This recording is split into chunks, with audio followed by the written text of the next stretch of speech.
Hi, today we're going to be talking about the very well-known book entitled Me and Earl and the Dying Girl by Jessie Andrews. This book, according to the back, is the funniest book you'll ever read about death. It's pretty close between this book and John Green's The Fault in Our Stars. I think this one wins. It's funny, relatable, makes you ask deep questions about yourself. Am I a chipmunk?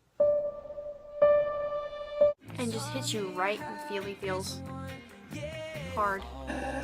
The main characters are Greg, Earl, and Rachel. Greg is a really insecure filmmaker, and he thought he finally answered one of life's most difficult questions. How is it possible to exist in a place that sucks so bad? He keeps an insanely low profile by acquainting himself with basically every group, but making sure that the other groups don't see him do it. Yeah, he basically has no friends. Besides Earl, but it was all worth it not to be a target.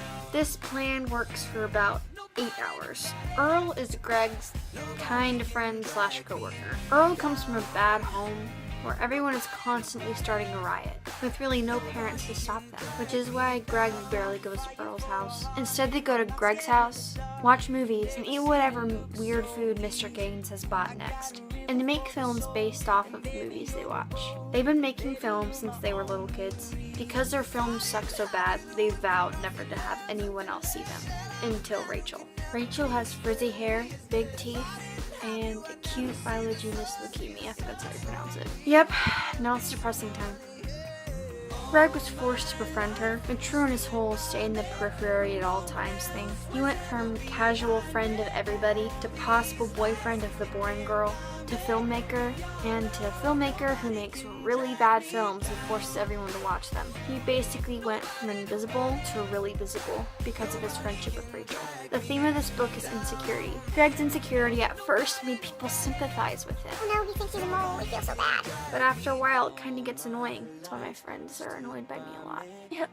This calls for another tear. Overall, this book was absolutely amazing. It's not like a typical story that you would read where you can guess what's going to happen next. It's also amazing because it puts me on an emotional roller coaster. Am I a chipmunk? I rate this book 11 out of 10 elephants. If you decide to read this book, I hope you enjoy it as much as I did. If you don't, well, thanks for watching. If you want to see more book talks, subscribe. That was the most awkward.